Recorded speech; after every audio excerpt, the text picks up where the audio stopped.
Hello everyone, myself Dr. C.S. Jayanti Prasad. Once again, welcome to Management Organizational Behavior, Class 2.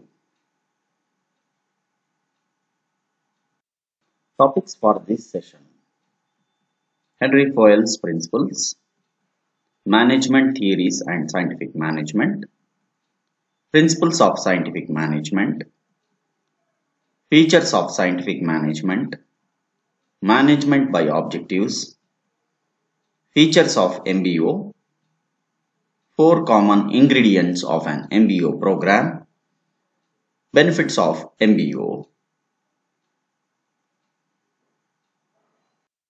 Let us see one by one.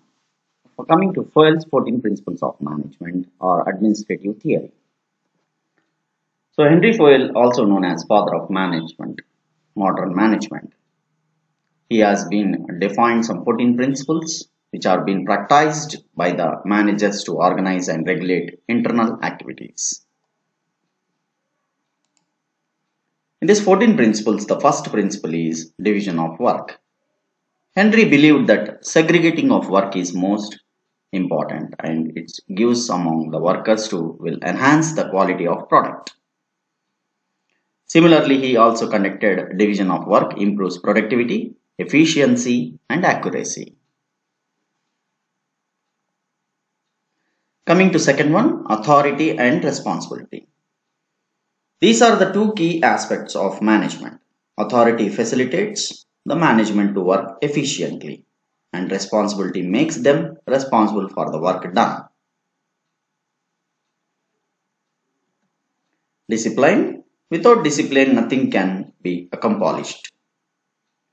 So any sort of organization needs a discipline. Employees' good behavior also helps them smoothly build and progress. Unity of command. This means an employee should have only one boss and follow his command. If an employee has follow more than one boss, there begins a conflict. Unity of direction. Whoever is engaged in the same activity should have a unified goal.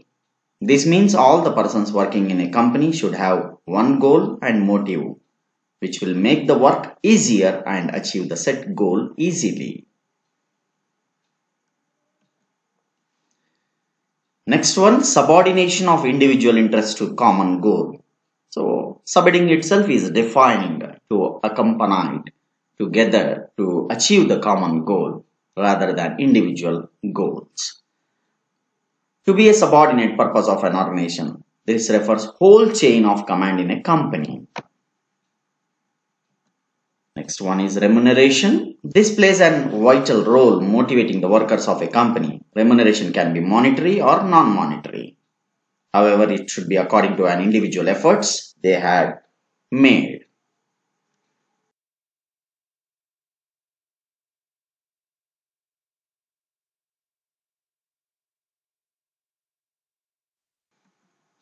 Centralization. In any company, the management or authority responsible for the decision-making process. So the decision-making is going to be in centralized way. Henry Fayol stressed on this point should be balanced between hierarchy and division of power.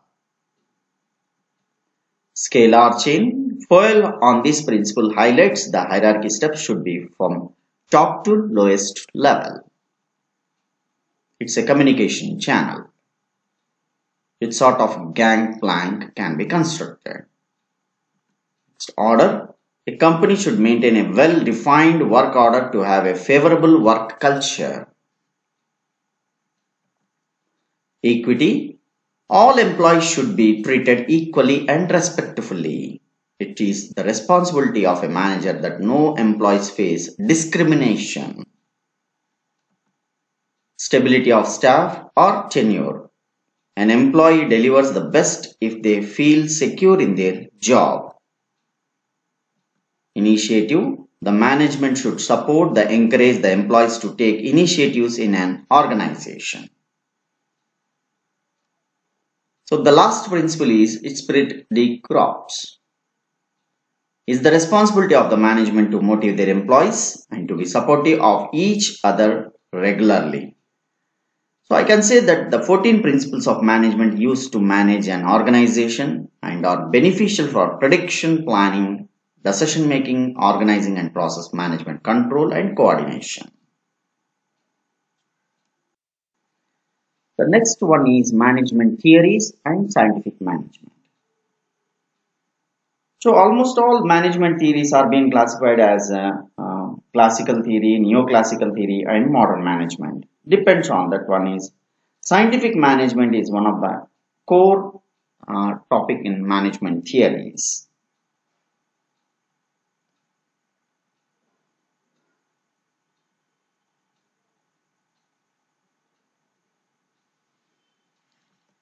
The concept of scientific management was introduced by F.W. Taylor, that is Frederick Winslow Taylor, to analyze and synthesize the workflow, and it was further carried off by Len Gilbert, Henry Natt, and George Bath, Edward Phelan, and others. Scientific management was concerned essentially with improving the operational efficiency at shop floor level.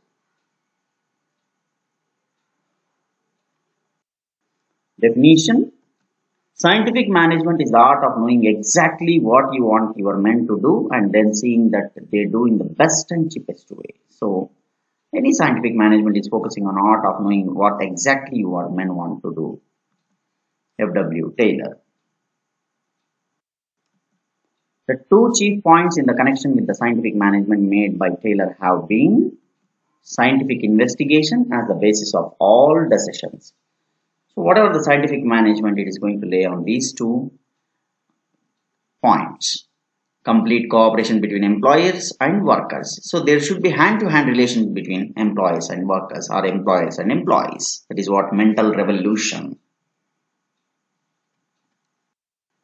Scientific investigation and management determined to make scientific management a success must make scientific investigation as its basis. It is necessary to investigate scientifically all factors which include research and development, collection of data and analysis, interpretation of analyzed data. So whatever the scientific management is focusing, it depends on R&D, that is research and development. So whatever the data is being procured or gathered, that has to be analyzed.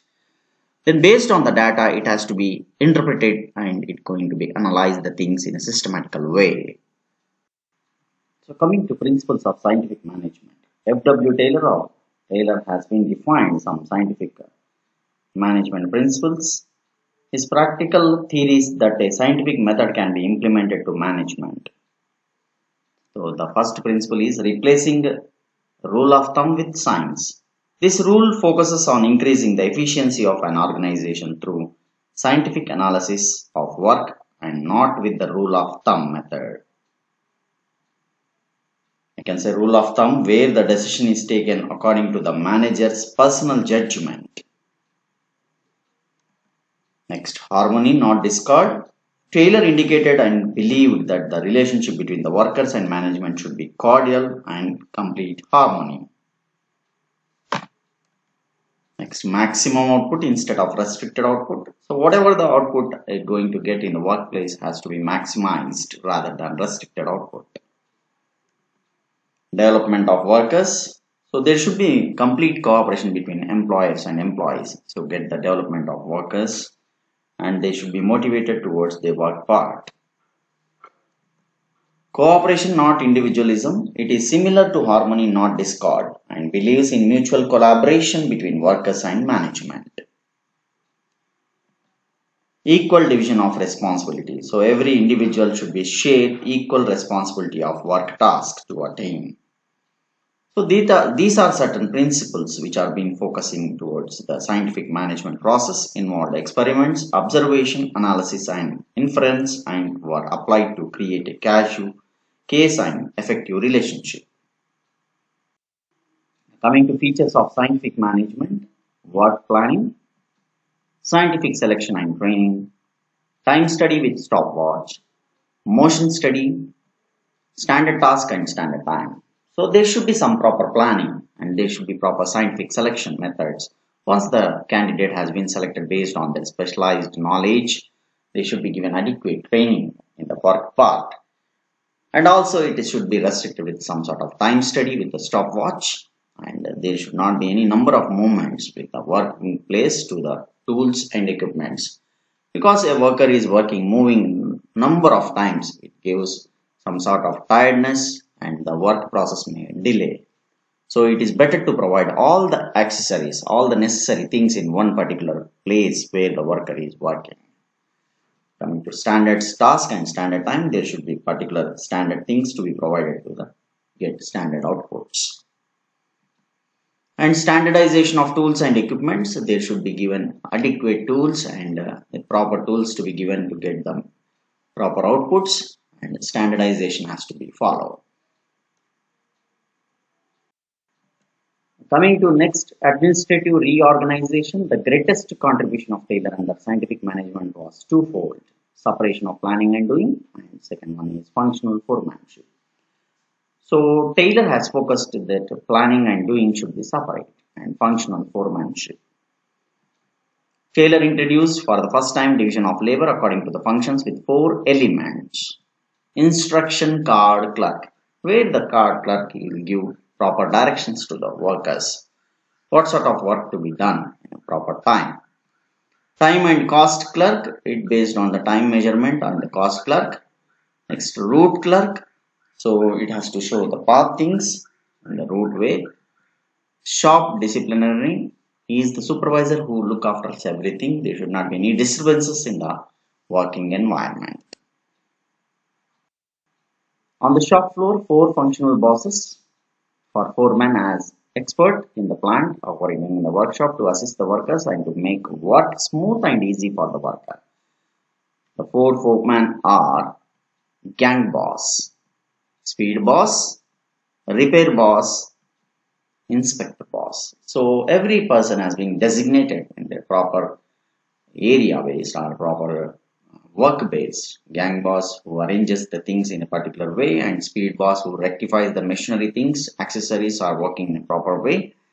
Repair boss will recheck every time that there should not be any defects in the machinery, so that there should not be any disturbances for the working environment. And inspector boss is one more again supervisor to allocate it for the working zone.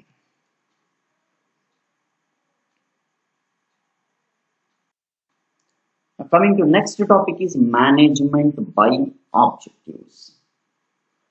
So any management leads to objectives that has to be taken care by the management to get in an adequate time way.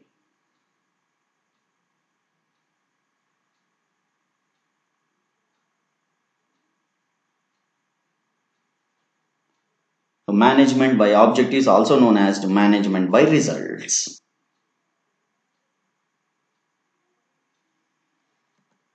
Any sort of organization must build a true team and direct individual efforts into a common effort.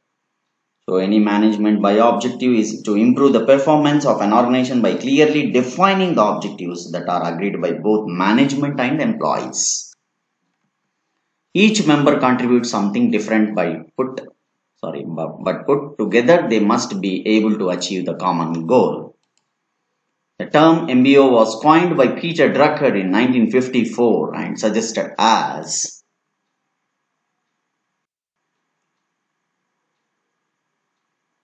I can say that there should be complete cooperation between employees and employees. And this also being guided for management by objectives is also a strategic management model that aims to improve organizational performance. Coming to features of MBO. MBO focuses attention on goals and achievements. It tries to relate the long-term goals with the short-term. It not only emphasizes on goals but also on effective performance levels. It aims at maintaining better relationship between superior and subordinates. 4 common ingredients of an MBO program. So this is the diagrammatical representation of MBO. We can see that 4 common ingredients are goal specificity, participative decision making, and explicit time period and performance feedback. So what are these things? Let us see in the next slide. Goal specificity. So defining the goal in a proper way and concise statements of expected accomplishment. It is not adequate, for example, merely to state a desire to cut cost, improve service, or increase quality. So any organization has to make a cut cost based on improve service with the increasing quality. Participative decision making. So any employer and employee should have mingled together to participate to get a proper decisional aspect.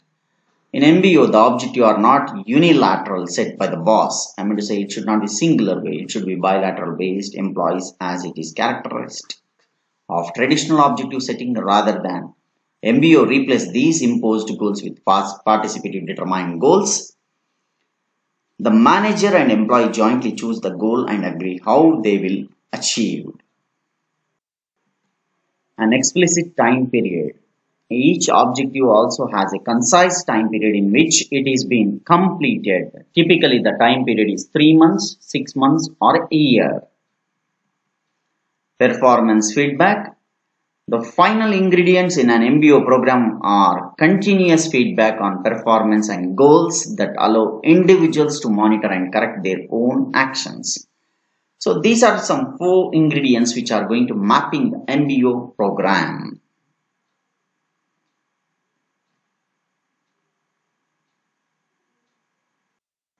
Benefits of MBO. Benefits for the enterprises.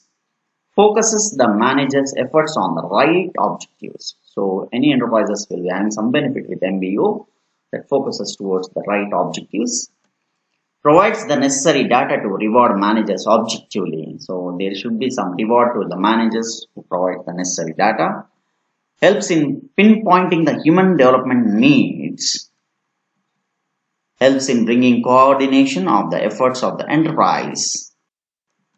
Benefits for the superiors. Helps the superior in coaching the subordinates. So MBO program will guide every superior to give some training or give some coaching to their subordinates to learn the things in a perfect manner. Helps in eliminating the vague and rigid performance appraisal tools. So inadequacy can be removed sort of with MBO supportive programs. Effectively motivates the subordinates to perform in a better way. Benefits for employees and lower level managers.